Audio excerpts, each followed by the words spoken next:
I had a question that came up on the YESWELDER Cut 65 on how to replace the consumables on the torch. And one thing that you want to pay close attention to when ordering the consumables is each machine is going to have a certain torch. So this is the Cut 55 and 65 torch, which is an IPT40, which is the upgraded version. So once you pull your cap off of it, this is where you can see that you can actually replace the end of it. I call it your training wheels. That's a guide to keep it from touching the material. So one, you unscrew that, and then you've got a thingy here that you pull off of it, and you can see the center of that tip, and based off of the center of it, it's going to tell you if it needs to be replaced or not on if it starts, spreading or opening up. So at that point, you've got your tip that you can look at the exact same scenario just to make sure it's not melted. So it's still in a good serviceable condition. So you would unscrew the tip off of it, and then you'll have what I would say is a diffuser here. So you'd pull the diffuser off, and that's going to be part of your consumable kit here. So you can find the different consumables down below, but these things are super easy to service. And when it comes down to it, all you need is compressed air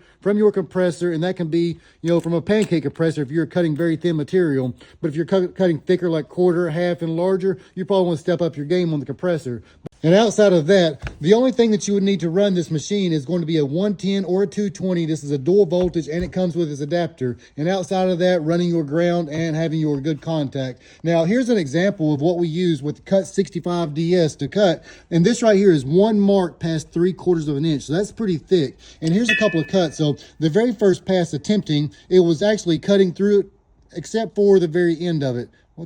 And this right here, I had it dialed down. So we stepped the voltage up on this up to the 65 amp, increased our air pressure, and we went for another cut. So at this point, you can see that we actually sliced all the way through it. And this was my first time cutting something of this large. So again, how often would you use something of this thickness around the garage? But the Cut 65 is fully capable of doing so, up to 63/64 of an inch of the max cut. But it's got a clean cut of 5/8 of an inch. But again, we're at one mark past 3/4 of an inch. And so my speed needed to be changed, as well as, the angle and consistency with that.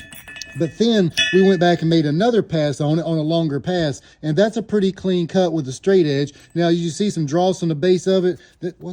So that'll be determining on what size thickness you're cutting, your speed and your amperage and so forth. But it did cut it, and that's what Papa said. If it didn't fall off, it didn't cut it. So we took a little pecker and pecked it right off. But hey, for that to cut that thick around, hey, that's one sweet plasma cutter. So hopefully that was helpful as far as replacing the consumables as well as the capability of this machine. But you can get as low as the Cut 45 or the 55 and a high frequency 55 and a non-high frequency. So the non-high frequencies are set up for plasma tables. So if you want to find more, YESWELDER's got a banging sale going on right now for Black Friday, and this is one you don't want to miss out on. But 13/16 of an inch of a cut right there, massive, with the YESWELDER Cut 65.